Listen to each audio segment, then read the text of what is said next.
Bien, buenas tardes, muchachos. Para hoy vamos a ver los personajes y la descripción, ¿ya? El objetivo que tenemos va a ser conocer las características y la clasificación que tienen los personajes dentro de la obra narrativa. Si bien ustedes ya han leído dos cuentos que trabajamos en las guías anteriores, y ya vamos a seguir trabajando con esos mismos cuentos, pero ya centrándonos totalmente en los personajes. Entonces, ¿qué se me entrega como definición? Dice que son entes ficticios. Recordemos que dentro de la narrativa, dentro de cualquier tipo de literatura, todo es ficción, todo es ficticio, y por lo tanto los personajes también lo son, ¿ya? Y son la creación del autor, son la creación del lenguaje, aunque pueden estar basados también en personas reales, como corrientes. La caracterización de los personajes. ¿Ya? Acá vamos a ver cómo nos podemos dar cuenta de esa caracterización.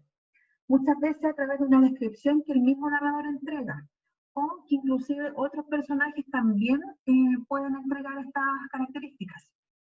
O incluso en ocasiones el narrador puede hacer un retrato del personaje, enumerando todas sus características o sus principales rasgos.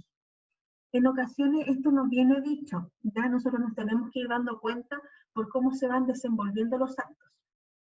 Otro elemento a través del cual nos podemos dar cuenta, nos podemos percatar de las características de los personajes, es a través del diálogo, ¿ya?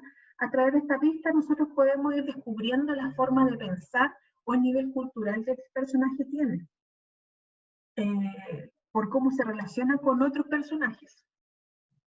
A través de eso nosotros nos podemos dar cuenta de cómo es, ¿ya? Y finalmente a través de los actos, o sea que a través de su comportamiento, las reacciones, también nos entregan información acerca de cómo es, ¿ya?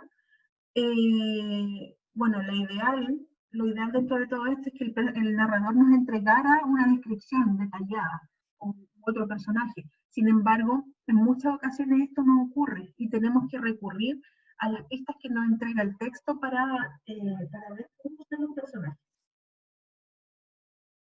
Entonces tenemos una clasificación, ya que yo se las mencioné en el PPT anterior, que les envié hace unas clases atrás, pero no profundizamos. ¿Ya? Entonces hoy día sí vamos a profundizar acerca de la clasificación de los personajes. Se dividen en tres, ¿ya? Según su participación, según el grado de complejidad y según la evolución. ¿Qué quiere decir que según su grado de participación? Ya indica cuán recurrente es su participación dentro de la narrativa, dentro de la obra, ¿ya? Aunque redunde. Por lo tanto, el personaje principal va a ser el que más aparezca. El secundario aparece menos que el principal. Y el terciario incidental va a tener una participación muy corta, muy breve. ¿Ya? Según el grado de complejidad. ¿Qué quiere decir esto? ¿Qué tan complejo o qué nivel de profundidad va a tener este personaje? Y gracias a eso, a ese grado de complejidad, podemos decir que el personaje puede ser plano o puede ser redondo. Y según su evolución, la evolución indica un cambio. ¿Ya? El personaje parte de una manera y termina de otra. Y es así, ese personaje va a ser dinámico, tiene un cambio. Por el contrario, está el personaje estático que se mantiene de la misma forma durante toda la obra. ¿Ya? Vamos a dar ejemplos de esto para que ustedes se puedan. Según su grado de participación, como ya lo habíamos mencionado atrás, tenemos el personaje principal. Tan importante es este personaje, que gracias a su incidencia se organiza la acción del texto. ¿Ya? Y son, gracias a esta organización, nos podemos dar cuenta que son los más importantes dentro de la obra, dentro de la acción narrativa. Tenemos después al personaje protagonista versus el antagonista. ¿Ya? Si se dan cuenta, el personaje principal coincide muchas veces con el protagonista. ¿Por qué? Esta es su participación. El personaje, acá protagonista o antagonista, es el que busca un buen objetivo. En cambio, el antagonista se le opone a ese logro. Generalmente ellos representan el conflicto en la historia. Después tenemos los personajes secundarios. ¿Ya? La participación de ellos complementa al personaje principal, sea el antagonista o sea el protagonista. Como lo mencioné también en otro material, comentaba que, por ejemplo, tenemos un protagonista Batman. ¿Ya? Ese protagonista tiene un antagonista que es el Guasón, que se lo opone. Este protagonista además tiene un personaje que lo complementa, que puede ser Robin. ¿Ya? Entonces ahí tenemos esta organización de los personajes según su participación. Y finalmente tenemos a este personaje incidental, esporádico, que significa que es esporádico, que aparece muy poquito en la historia. Ya aparece de forma no permanente. ¿Ya? Por ejemplo, alguien tal vez que le sirve un café en una cafetería, o a quien le compra los periódicos en la esquina, o quien tal vez le haga el aseo en la casa, en fin, no tiene una incidencia en cómo se desenvuelve este personaje principal. Ya solo lo incorporan en la historia para darle esta sensación también de realidad que requiere el relato para que sea finalmente aceptado y comprendido por el lector. Tenemos otro tipo de clasificación que es según el grado de complejidad, como lo habíamos mencionado. Según esto tenemos los personajes planos, ¿ya? Que solo presentan un rasgo y ese rasgo no cambia. Se conocen por esta cualidad. Por ejemplo, pueden ser los enanitos de la Blancanieves, ¿ya? O el pitufo, inclusive el pitufo gruñón. Esa es su característica y no cambian. Pitufo tontín, por ejemplo, o incluso también los enanos que presentan también solo ese rasgo. No cambian. En cambio, los personajes redondos presentan más características, son más complejos, son capaces de mostrar, como dice acá, una forma repentina de aspectos de su personalidad. Son diversos, pueden ir modificándose a partir de que la historia avance. ¿Ya? Según su grado de evolución, según cómo cambia. Entonces tenemos según este grado los personajes que son estáticos, o sea que no se modifican, no se mueven, se comportan de la misma manera en todo el relato. Ya, si se dan cuenta, los personajes estáticos coinciden con los personajes planos, ya, porque la misma conducta es la que presentan en la historia.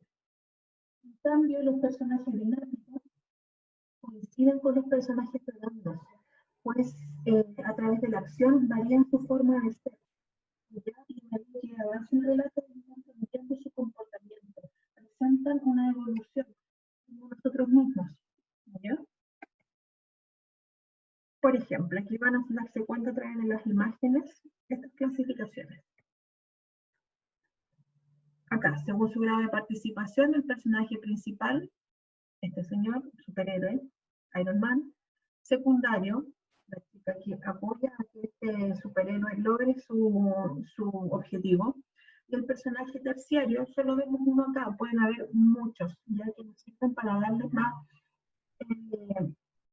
consistencia a las historias. Según su grado de participación. También tenemos a la protagonista, o el personaje protagonista, que es a través de ella, o de él, perdón, que se consigue la historia. Y por lado contrario, tenemos el antagonista, que se le opone. ¿Ya? Si se dan cuenta, acá Blancanieves simboliza, puede ser la pureza, puede ser la juventud, un montón de rasgos y características que ella lleva consigo. En cambio, la antagonista quiere todo lo que Blancanieves tiene y se le opone para capturar esa esencia de juventud, esa esencia de belleza, esa esencia de pureza. ¿Ya? Ella va poniéndole estos obstáculos, estas trabas para que este personaje principal no logre tampoco su objetivo.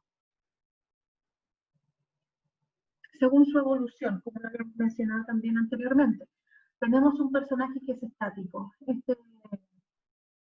Como ardillita de la era del hielo, se presenta en cada una de las sagas de la misma manera, siempre en busca de su nuez. En cambio, este otro personaje, Diego, es dinámico. Si se dan cuenta al comienzo, quería atacar, quería comerse al bebé. Sin embargo, con el avance de la historia, se convierte en parte de esa manada. Ya no lo quiere como presa, sino que lo cuida como parte de este grupo que ellos conformaron. Entonces, este personaje se nota que es dinámico porque tiene una evolución. Cambia de seguir su instinto a, por ejemplo, cuidar al grupo en el que está, sin importar quién lo componga, según su grado de complejidad. También, como les había mencionado antes, el personaje plano coincide con el personaje estático. Ya no tiene evolución, siempre de la misma manera, presenta solamente una característica. En cambio, el personaje redondo se va modificando, se presenta más complejo, se presenta con altos y bajos. ¿Ya? Entonces ahí vemos también la importancia que va teniendo dentro del relato. Si se dan cuenta, la importancia que tiene Diego, este tigre, es más relevante que la importancia que tiene esta ardillita. ¿Ya? Entonces, ahí nos damos cuenta cómo los personajes se van creando en la historia y cómo también van sirviendo para que el cuento, la novela, nuestra obra narrativa se configure. ¿Ya, muchachos? Ahora los invito a que ustedes realicen la actividad presente en su libro. Les dejé las especificaciones en la hojita para que vayan analizando los personajes que trabajamos durante las lecturas de Nieve Negra y del Hombre en la Calle. Van a ver esos personajes, los van a caracterizar según lo que les pidan en el libro, considerando también lo que vimos en este video. Muchas gracias.